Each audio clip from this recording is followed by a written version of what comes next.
नमस्कार। एक बार फिर से आप सभी का अभिनंदन करना चाहूँगी इस बेहद विशेष कार्यक्रम भगवान प्रकट हो में आपके साथ मैं हूँ भावना। एक अनूठी पहल, एक असंभव सा प्रयास या यूँ कहें कि एक असंभव प्रयास जिसमें हम आवाज़ लगाते हैं उस परमपिता को। आप यहाँ मौजूद हैं तो आप प्रकट होइए, हमारे साथ हंसिए, खेलिए। हमारे दुखों का निवारण करने के लिए जब आपको याद किया जा सकता है तो क्या आपको प्रकट करने के लिए आह्वान नहीं किया जा सकता? बिल्कुल किया जा सकता है। हम उस परम पिता को आवाज लगाते हैं कि हे परम पिता, हे भगवान, आप प्रकट होइए, ब्रह्म रहित प्रकट होइए, किसी भी तरह का कोई संशय ना रह जाए। आप हमें दिखिए, हमारे साथ रहिए, हमारे साथ खेलिए।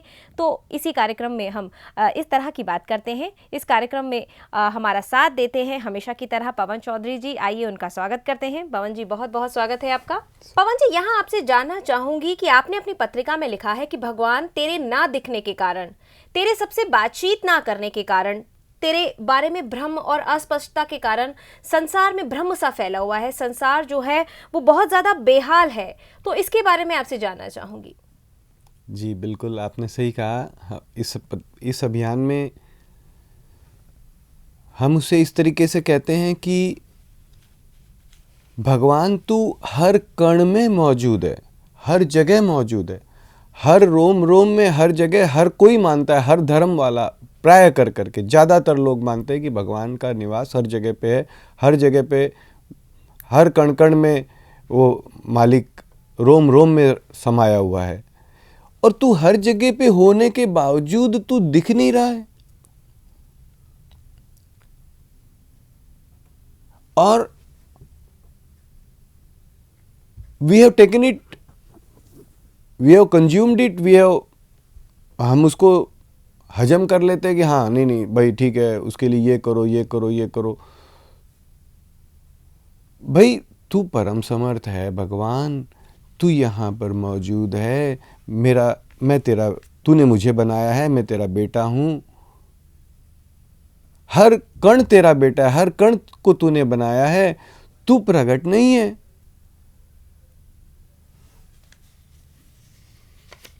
तू बिना भ्रम के प्रकट नहीं है। तू किससे बातचीत नहीं करता। तेरे सामर्थ्य से, तेरे चेतनता से हम सबसे बातचीत कर पाते हैं। तेरी चेतनता हम में है, हम सबको दिखते हैं।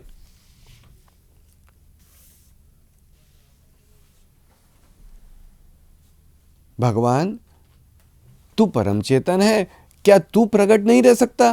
भगवान प्लीज बिना भ्रम के प्रकट रहे। भगवान हमारे पास है और नहीं दिख रहा है। और नहीं दिखने के कारण क्या है कि या दिख रहा है तो कोई कहता है कि भगवान को ऐसे देखना है। ठीक है, मैं किसी की मना नहीं करता हूं कि भाई नहीं, अनंत प्रकार के ज्ञान है, उसको जाना जा सकता है, जाना गया है, जानते हैं लोग। लेकिन एक साधारण आदमियों में, एक साधारण आम इंसान में एक भ्रम है। ज्ञानी लोग कहते हैं कि हर कण में भगवान है और वो उनको नजर भी आता है, लेकिन एक साधारण इंसान को वो नजर नहीं आता है, बिना भ्रम के एटलीस्ट नजर नहीं आता है। तो इसी बात को लेकर करके यह अभियान चलाया जा रहा है कि वह परमपिता समर्थ है, सुन रहा है और हम उससे इंटरैक्ट करते हैं। हम उससे कहते हैं कि भगवान भगवान ये तकलीफ है, भगवान हमारी ये तकलीफ है, ये तकलीफ दूर कर दे। हम तमाम चीज़ों के लिए उसके पास में हम डे नाइट पहुंच जाते हैं। पहुंच जाते का मतलब ऐसे नहीं कि हम कहीं जा कर करके उससे, हम जहाँ होते हैं वहीं से उसे आवाज़ लगा देते हैं, इसका मतलब हम वहाँ पहुँच जाते हैं। हम उससे कोई चीज़ की मांग कर लेते हैं, तो हम उससे तमाम चीज़ों की मांग कर लेते हैं। तो एक इतना तो बनता है कि भगवान भगवान तू यहीं पर है और तू सब कुछ देख रहा है, सुन रहा है। तुझसे मैं सब चीज़ मांगता हूँ, तू सब कुछ करने में समर्थ है, तू करके भी दिखाता है। कई बार असंभव मांगे हम कर लेते हैं, भगवान ये काम है, मेरा भाई नहीं बच रहा है, और हमें सुनने मिलता है कि भाई हमने भगवान से प्रार्थना करी थी, डॉक्टर ने मना कर दिया, देखो भगवान ने हमारी सुन ली, कैसे वो आदमी बच गया, किसी को कोई आशा नहीं थी। तो भगवान कई बार करके भी दिखाता है। तो वह परम समर्थ, परम सत्ता, परम संसार का हर कण का रचयिता क्या किसी भी मायने में असमर्थ है? नहीं, किसी भी मायने में असमर्थ नहीं है। हम उससे जैसे हम तमाम चीज़ों की निवेदन करते हैं, ऐसे एक बिना भ्रम के प्रकट रहने का भी एक निवेदन करें, किसी भी भाषा में, किसी भी तरीके से। एक इसी बात को लेकर के यह कहा गया है कि भगवान तू है और प्रकट नहीं है, इसीलिए देखो तेरे भगवान के लिए क्या कहा जाता है कि आनंद का सागर। और उसके बेटे हम सारे बच्चे देखो, कोई आत्महत्या कर रहा है, कोई किसी को मार रहा है, कोई कुछ, क्योंकि अगर तू प्रकट रहेगा, तू कोई आदमी गलती करे वहीं पे 2 थप्पड़ लगा दिया, बात खत्म, चलो भैया सुधर जाएगा जी। तो हम उससे निवेदन तो करें कि मालिक तू है, तू प्रकट रहे। सबको गले लगाते, सबको लाड करते, सबको चुंबन करते, सबको प्रेम से छाती से लगाते, प्रेम से सहलाते, भगवान प्लीज तुरंत प्रकट रहे। सबको यानी लिटरली सबको, यानी ये नहीं कि आपको, मेरे को, इनको, 3 जने को दिख गया सबको हो गया। सबको यानी कहीं भी, कोई भी, कैसा भी, कैसे भी, कभी भी, क्यों भी, किसी भी कारण से, किसी भी तरीके से, किसी भी लोक में, किसी भी काल में बाकी ना रहे, सबको आनंद देते, भगवान प्लीज तुरंत प्रकट रहे। हम उससे एक मांग कर सकते हैं और यही अभियान है, यही एक अपना पुकार है। और शायद इसी बात को नज़र में रखते हुए ये कहा जा रहा है कि भगवान तू है, तू नहीं दिख रहा है, देख संसार कैसा बेहाल हो रखा है। हाँ, तू प्रकट हो जाएगा तो कोई मजाल है कि संसार बेहाल हो जाए या कोई भी बेहाल हो जाए जी। तो यह इसमें कहा जा रहा है कि, और इसीलिए इसमें हम सब लोगों से भी, सभी भाइयों बहनों से, सबसे निवेदन कर रहे हैं कि भाई एक आवाज़ आप भी लगा दो, किसी भी समय, किसी भी भाषा में, किसी भी तरीके से, किसी भी, कैसे भी, लेकिन उसे प्रकट रहने का एक निवेदन, एक चिट्ठी तो भेज दें जी। तो इस मुहिम में आप भी हमारे साथ जुड़ सकते हैं। आप भी भगवान को एक आवाज़ लगा सकते हैं, एक आह्वान कर सकते हैं कि भगवान आप ब्रह्म रहित हमारे सामने प्रकट रहिए, आप मौजूद हैं। ये हम सभी जानते हैं कि आप कण कण में व्याप्त हैं, तो आप हमें दिखिए, हमारे साथ खेलिए, हमारे साथ उठिए, हमारे साथ बैठिए, हमारे साथ हंसिए। इस आह्वान में आप भी हमारे साथ जुड़ सकते हैं। इस आवाज़ को और भी ज़्यादा आप बुलंद कर सकते हैं। हमारे साथ जुड़िए, एक आवाज़ लगाइए कि भगवान प्लीज़ ब्रह्म रहित प्रकट होइए। आप किसी भी परिस्थिति में क्यों ना हो, आप अच्छे हो, आप बुरे हो, आप में क्रोध हो, लोभ हो, कैसे भी हो, एक आवाज लगा सकते हैं कि भगवान आप प्रकट होइए। पवन जी। अच्छा, एक इसमें मैं ये कहना चाहता हूँ कि जैसे आपने कहा कि भगवान को हमारे साथ उठिए, बैठिए, खेलिए। कोई कहेगा कि नहीं, हर कण में है भगवान, हर कण में कैसे उठेगा, हर कण में कैसे बैठेगा, हर कण से आपसे कैसे बात करेगा। क्योंकि इसमें ये नहीं कहा जा रहा है कि, इसमें तो कई बार हम लोग ये कहते हैं भगवान ऐसे मत आना कि तू मथुरा से गोकुल चला गया तो मथुरा वाले रोने लग गए, और गोकुल से मथुरा आ गया तो गोकुल वाले रोने लगे। हर कण में, हर एक को, हर समय जो तू हर कण में मौजूद है वह तू प्रकट रहे। तो इसके अंदर ये नहीं है कि भगवान कैसे प्रकट होगा वो जाने जी। कि भाई हंसे खेले तो भाई ऐसे नहीं हो सकता। भगवान तो प्रकाश स्वरूप में प्रकट हो, अंधकार है, प्रकाश है, लाल है, पीला है, हरा है, नीला है, 2 हाथ वाला, 4 हाथ वाला, कैसे प्रकट होगा? It's all your outlook.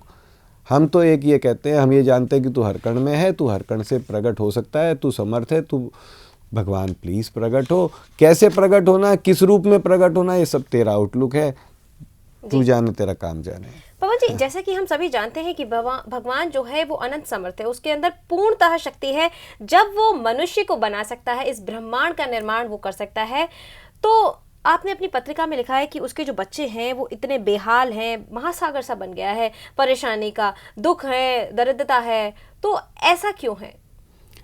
यही इसी कारण के लिए, यही बात को लेकर के तो ये अपन, मतलब देखिए, इसे हम दूसरे एंगल से लेवें कि सारा दुख का कारण दुख है इसलिए बुला रहे हैं, ऐसा अगर हम सोचें तो इस अभियान में ये कहा जा रहा है कि भगवान भगवान भगवान भगवान दुख है, माना हम पूरा दुख का महासागर हम लोग बन गए। नहीं, जैसा कि आपने कहा कि हम सभी उनके बच्चे हैं, तो परमपिता जो होते हैं, जो पिता माँ बाप होते हैं, वो कभी भी ये नहीं चाहते कि उनके बच्चे दुखी रहें। उनके होने के बावजूद भी संसार में इतनी सारी प्रॉब्लम्स हैं, लोग दुखी हैं, परेशान हैं, ऐसा क्यों है?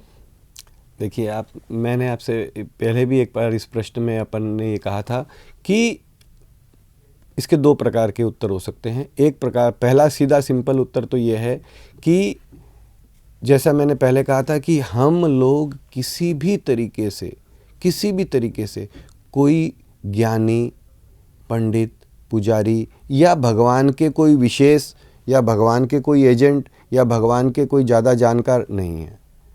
सीधी बात है, जितना भगवान के आप बेटे हैं उतने हम बेटे हैं। और भगवान को एक बच्चा आवाज़ लगाता है और उसे ये कदापि ये उसका नॉलेज नहीं है कि भाई वो भगवान आएगा नहीं आएगा, प्रकट होगा नहीं प्रकट होगा, और बाकी के दूसरे बच्चे दुखी हैं, ये है वो है, तो उसके वी आर नो वे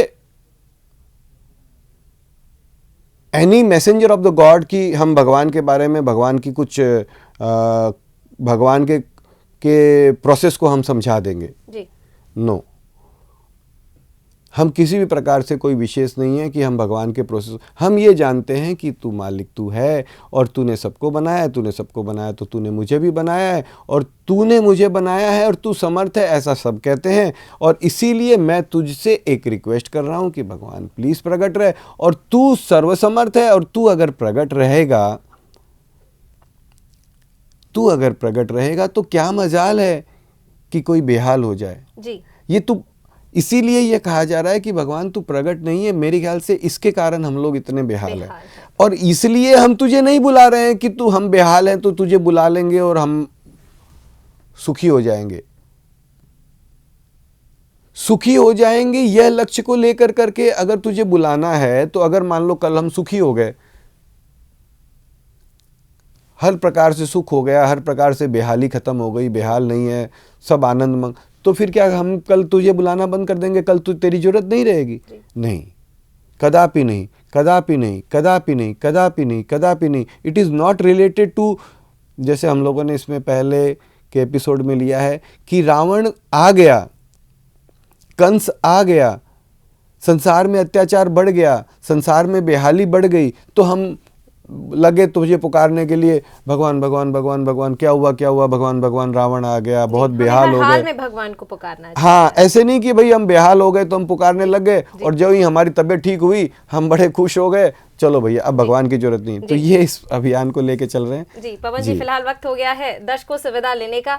हम बहुत सारी जानकारी भगवान के बारे में यहाँ पर प्राप्त करते हैं, बहुत सारी नई नई चीजें समझ में आती हैं कि हम भगवान को पुकार सकते हैं, हम एक प्रयास कर सकते हैं भगवान को ब्रह्म रहित प्रकट होने का। जब वो हैं, वो मौजूद हैं, तो वो प्रकट हों और समर्थ हैं जी। और हम उसके अनंत चीजों के लिए उसे पुकारते हैं, हम मानते हैं वो सुनता है, तो ये भी सुनता है, और होवे नहीं होवे उसकी मर्जी। जी।